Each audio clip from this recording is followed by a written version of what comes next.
Bienvenue dans les 3 minutes de l'AFPRIC, un podcast pour les personnes concernées par la polyarthrite et les rhumatismes inflammatoires chroniques. Dans chaque épisode, des infos, astuces et conseils qui vont à l'essentiel.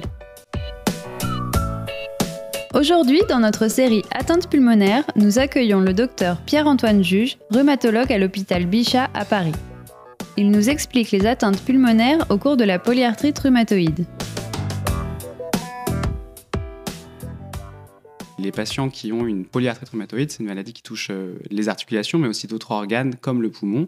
Et on sait qu'à peu près 10% des patients qui ont une polyarthrite rhumatoïde vont avoir des symptômes en rapport avec une atteinte spécifique pulmonaire de la polyarthrite rhumatoïde. Mais si on fait un scanner à tous les patients atteints de PR, on va trouver 20 à 30% d'atteintes pulmonaires asymptomatiques, sans symptômes. Ces atteintes, elles sont polymorphes, il y a beaucoup d'atteintes différentes, ça peut toucher le poumon en lui-même, les bronches, et donc c'est important de les dépister et de savoir à laquelle on a affaire.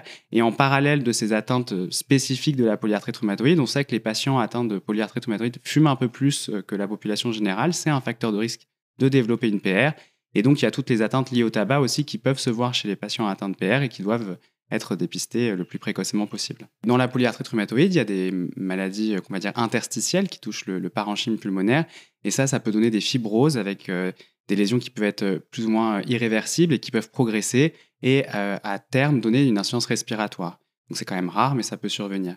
Il y a aussi des atteintes des voies aériennes, donc un peu comme de l'asthme ou des bronchites, qui peuvent aussi entraîner des dyspnées, des essoufflements, des gênes pour respirer, et qui peuvent aussi favoriser les infections pulmonaires.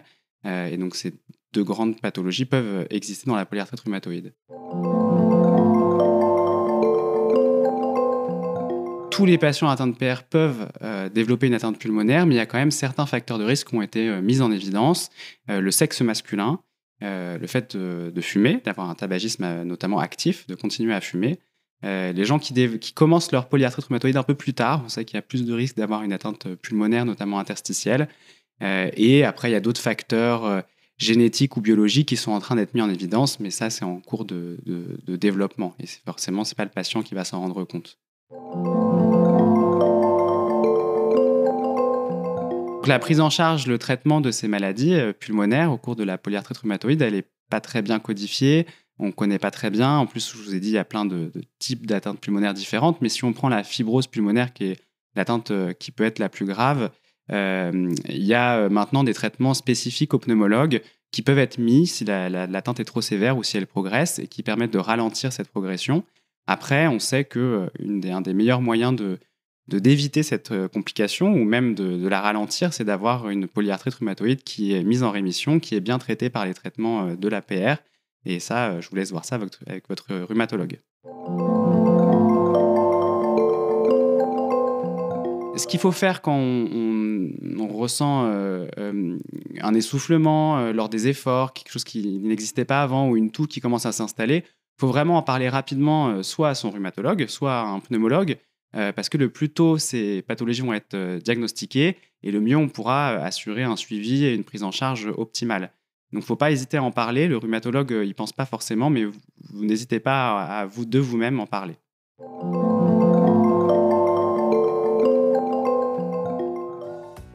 Merci Dr Juge pour ces explications. Nous remercions également le laboratoire Boehringer Ingelheim d'avoir soutenu la réalisation de cet épisode. Pour en savoir plus, rendez-vous dans la description. Ça vous a plu ? N'hésitez pas à vous abonner, liker et partager nos émissions.